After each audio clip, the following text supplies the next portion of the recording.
30 here.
Put it down a little further.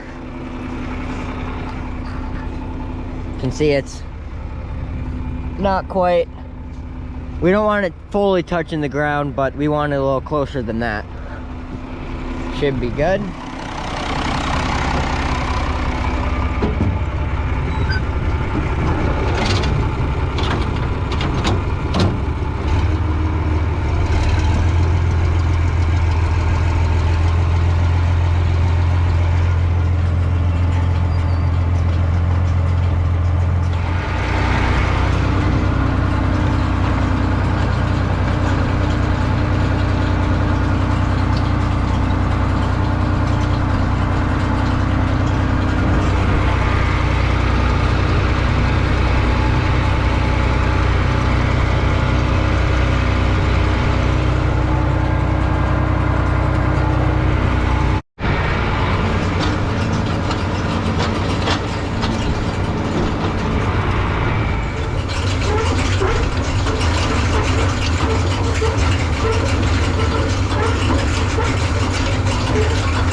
So the way we rake it is pretty much the only way we can do it, but we basically get stuck in the middle and we have to get out of the rows somehow. So we're gonna ruin them a little bit, but I just turn off the rake. Come on. There. And then raise it up a little bit so it's not scratching the ground as much. And then it won't ruin the rows as much.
Alright, got the baler all hooked up.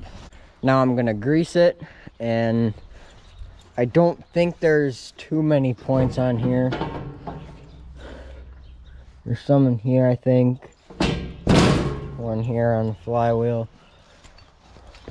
Not a ton, but definitely points we should get.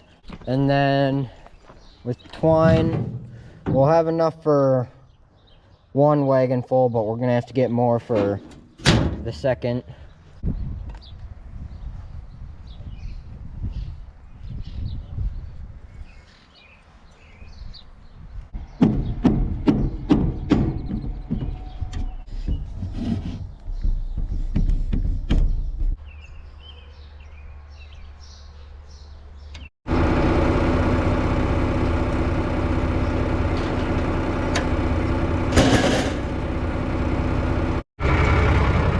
Alright, so got the wagon hooked up and I'm all ready to go.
So this doesn't show how thick it is.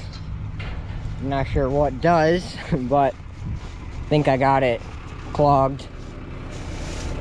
Just fed through too much through at once, which is fairly easy to do when it's this thick.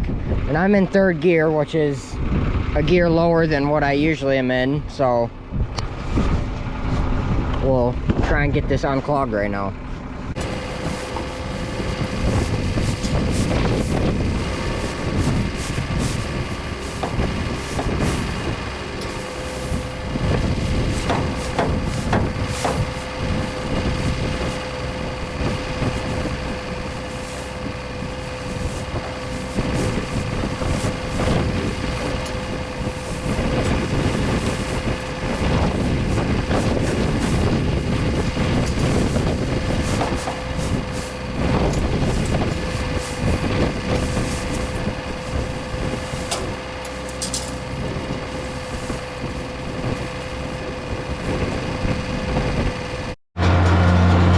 Going.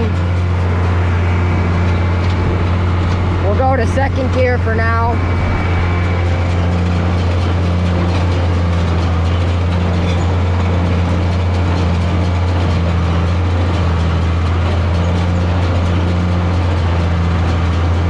Try and take it in nice and slow for now.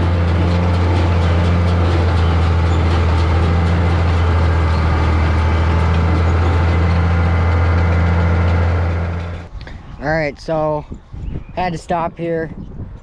I noticed when it clogged, basically the twine broke, but up on the knotter. So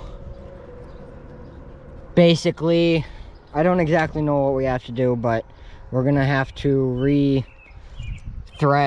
basically the twine through the knotter, and yeah, I don't know if that's gonna be very fun or not, but alright, so we got the strings on, I guess you could say. We actually didn't have to do anything. I don't really understand how it works, but basically it's just a big loop, and even though it broke up here, it basically rethread itself once we got it kind of unclogged. We had to loosen these tensioners a lot because this stuff is heavy, like really heavy, and we had some old rotten and kind of wet bales that were in there kind of during winter or whatever, and they should not be wet and moldy like that. So we're not really sure why it's like that, because we thought we put dry hay in the machine last fall, which is what you're supposed to do for the winter so it doesn't rust and start molding and stuff like that, but for some reason it still did. So anyway, that's all working, but the reason we're still stopped is because the kicker here is not kicking as hard as it should be. So it's low on oil here. This happened, I believe, 2 years ago, and we're not sure where the oil's going. So we're just gonna fill it back up with oil, so I need to take this panel off. And then everything should be up and running, but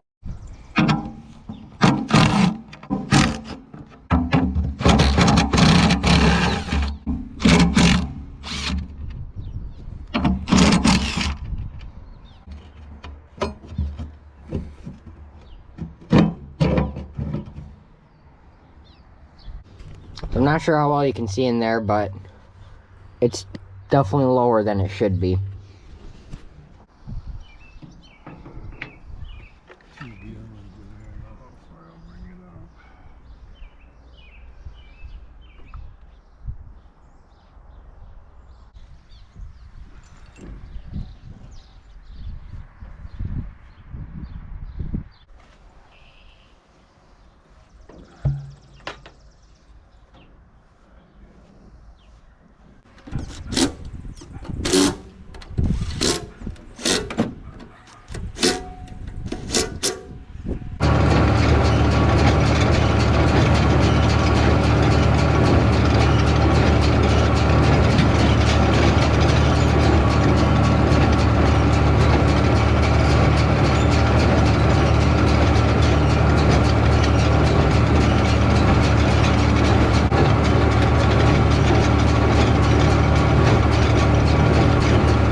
Looks like everything's working now.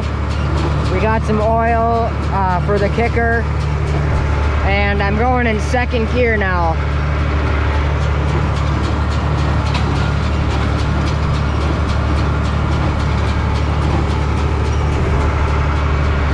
The thing about this hay that I noticed this year is it's not really, like, there's not a lot of volume there, but it's very high density. So it's long and very stringy, and it's very, very heavy.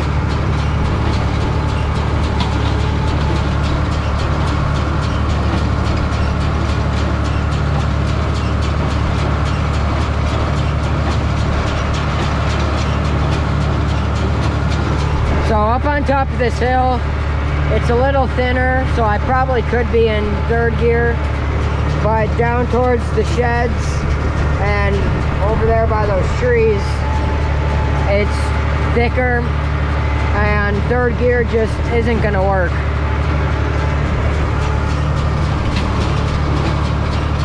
It's too much for the baler to keep up with.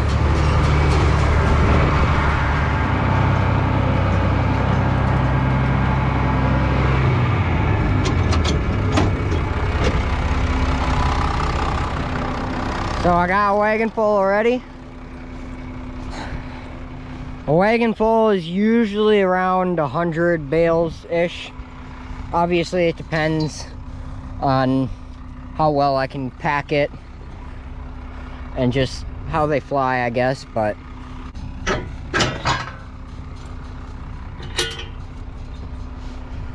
there is actually a counter on the baler. 108. There was, I believe, total of 4 that broke, and then we had the 2 bad ones in the beginning. So 102 bales, that's pretty good. When we sell the bales to customers, we always hand count them, just to make sure. Usually that counter on the baler is pretty good. But especially if you have a lot of them that break, anything that happens to where a bale doesn't make it on that wagon, that's a good bale.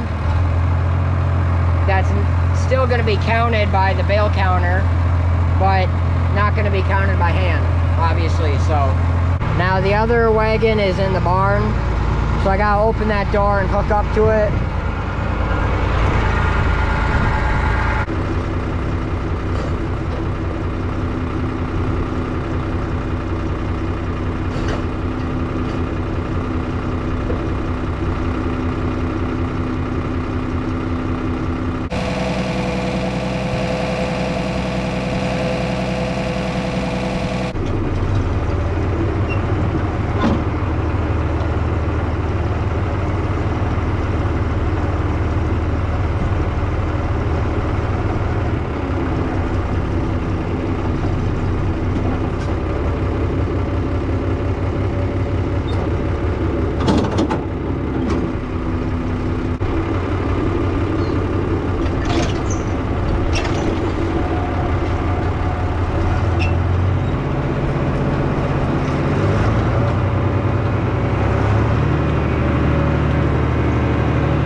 All right, guys, so we're done for the day. And we might not be cutting the rest for a few days because the customer is actually out on vacation, actually. And they're the ones that usually unload it because they have their special way to get it into their barn and stack it how they want it. And since we only have the 2 wagons, we pretty much can't do anything. But anyway, guys, that's gonna be the end of this video. I hope you enjoyed, and thanks for watching, and see you in the next one.